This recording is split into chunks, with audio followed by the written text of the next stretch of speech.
Speaking of plane crashes in the news, have anyone heard about the Brazilian passenger plane crash that happened in August, where 62 people died in the crash?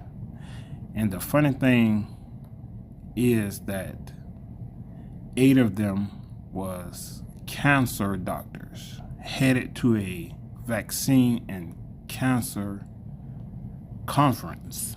So you've probably seen the video of the plane spiraling out of control and crashing in Brazil, but did you see who was on it?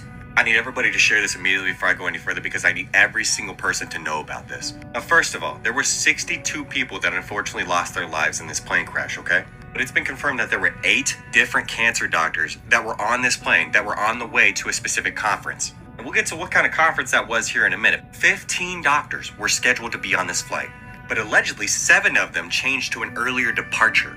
One of them said that there was a monitor showing them the wrong gate, and that there were others that realized they were in the wrong place as well. And when trying to get passes to get into the right gate, they apologized and said that they were too late and had to reschedule their flight.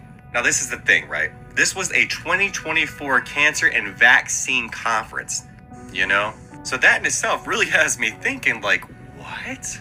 But here's the most important part, right? The aviation attorney and former inspector general for the United States Department of Transportation was asked to review what investigators will be examining in the wake of the crash of the ATR 72-500. Now, flight tracking data, right, shows that the French-made twin-engine turboprop plane dropped 17,000 feet in just 1 minute. That's pretty drastic, but wait.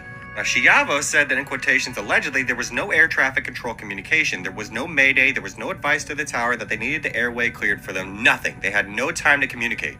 Now, Chiavo agrees that Transport Canada may want to review its certification of the ATR 72 depending on the outcome of the investigation. She said she understands why someone would be cautious about flying this type of aircraft given renewed concerns about icing. She also said this, in quotations, fear is a very important emotion of feeling, and frankly, on an ATR and icing, after seeing that incident, I frankly wouldn't want to get in one either in icing. She also said this, in quotations, I could tell you after the 1995 report in the United States of America, where there was the terrible icing accident with the ATR, I wouldn't fly them. So then why the fuck were there 8 different cancer doctors on that plane? I mean, is it just me or is something not adding up here? This whole situation reminds me of the Titanic, where the top bankers that was against what the Federal Reserve was trying to establish was on the boat. Then the other bankers that's supposed to be on the same boat mysteriously missed the boat.